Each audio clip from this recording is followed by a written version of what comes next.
Environmental and Aboriginal activists are furious over the government's decision to approve Woodside Energy's lease extension on a WA gas plant. The government says it's done its due diligence, but critics say it could ruin some of the oldest art in the world.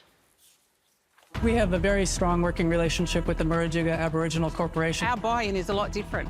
Our buy-in is our future. There's a huge amount of goodwill from all the players involved in this debate. The Environment Minister has failed at the first hurdle. It was approved by the state government. We'll be guided by the science on this, not from the media commentary.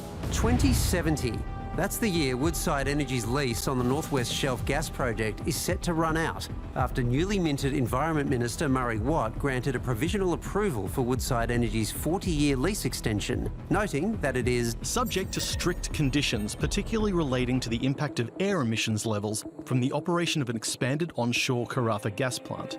As Australia suffers through both droughts and floods, environmental activists say this extension is a carbon bomb that will produce billions of tonnes of greenhouse gas emissions. Stop! Woodside! But Woodside is also facing a battle on a different front. It's like this place is crying out for help and we're all just sitting back. If you think a 40-year lease is a long time, try 40,000. That's the age of some of the 1 million rock carvings or petroglyphs said to include the first known depiction of a human face. It tells a story of our history, our ancient history. Industrial emissions are currently damaging the rock art of Murujuga. The WA government says those concerns are unfounded, claiming a 5-year study of the area says the rocks are safe from the plant. That report itself was peer-reviewed, and so the science is in. If there's contrary science, well, that should be presented in the scientific forum.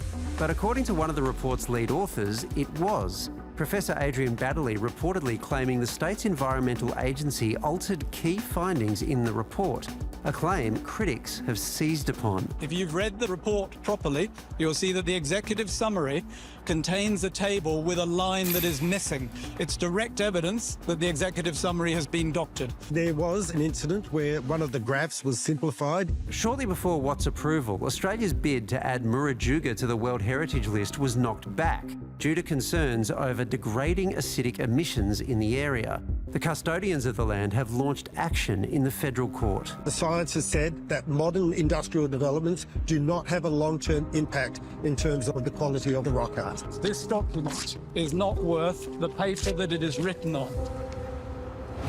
And when Professor Benjamin Smith isn't tearing up documents, he's Professor of Archaeology at the University of Western Australia and President of the International Scientific Committee for Rock Art. Professor, you've accused the state government of doctoring the report summary. I mean, it's a strong accusation. What are you basing that on? I was basing it on my friends and colleagues over at the University of Curtin raised a serious concern that one of the tables in their report had been changed between their original report and what was released to the media in the summary. It's very clear that a teal line has been removed, and that teal line is one of the most important lines in the entire report, because that is the line above which, when you are looking at industrial pollution at Murujuga, anything above that line, they cannot guarantee that the rock art is not being degraded by industrial emissions. Anything below that line, they're saying, is safe. So to remove that line and rely on higher lines is it's masking what is the most important finding of the science. So are you saying that if that line were there, like what's the result of that? That it would mean that there will definitely be damage to the rocks and to the art, that there is a risk that there will be, that there's disagreement about it? Like what would that line actually mean?